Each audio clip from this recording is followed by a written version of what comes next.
Good morning, students. Unit number 1, Bed in Summer. Students, in previous two lectures, I taught you the complete poem, and in today's class, we shall be solving the comprehension focus from page number 2. So, students, open your textbook to page number 2 and read the statement number 1 from the comprehension focus aloud with me. In comprehension focus, the statement number 1 is, when does the poet have to get up in winter? Okay, students, coming to stanza number 1, we shall know that the poet has to get up at night, as line number 1 says, in winter I get up at night. Okay, the answer of statement number 1 is, the poet has to get up at night.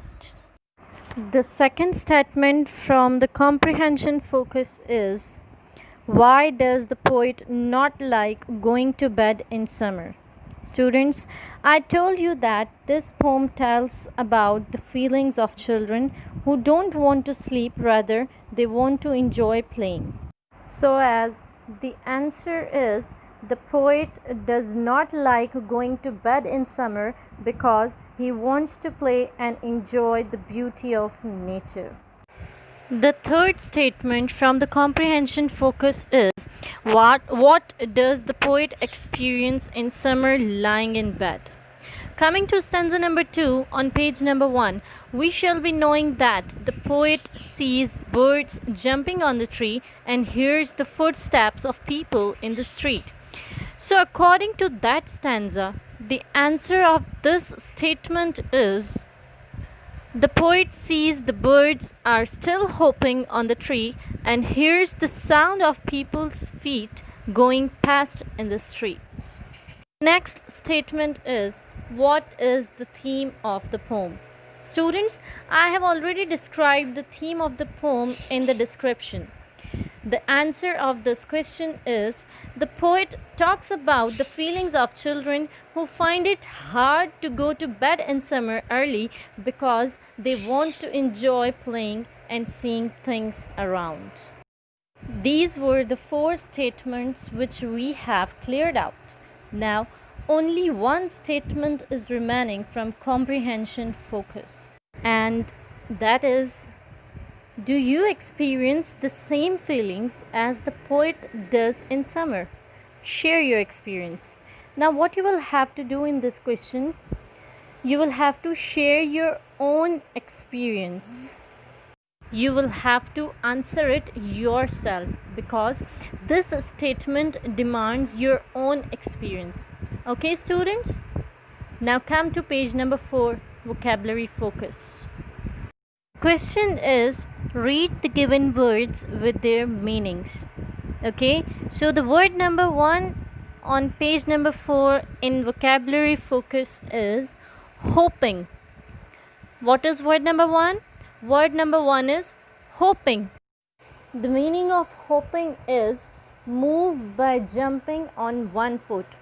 If we will use the word hoping for a person, so the person will be jumping on one foot, and if we will use this word hoping for animal or a bird, so animal or bird will be jumping on both feet together. Okay, word number 2 is grown up. What is word number 2? Word number 2 is grown up. The meaning of word grown up is an adult. Okay, it is used specially for children. How it is used for children? Adult, grown up means the one who is not childish or immature. Okay, word number 3 is seem.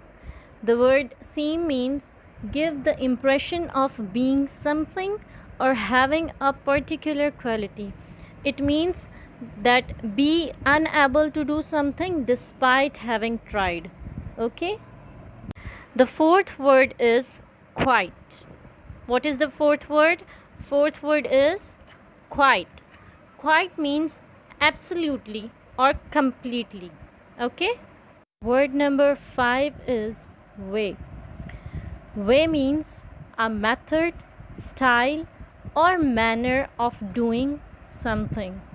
Okay, students? Today we have learned comprehension focus and vocabulary focus.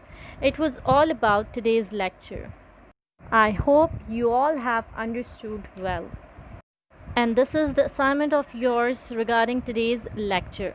One is related to comprehension focus, in which you will have to share your experience, and the other is related to vocabulary focus, in which you will have to make sentences. Okay, thank you.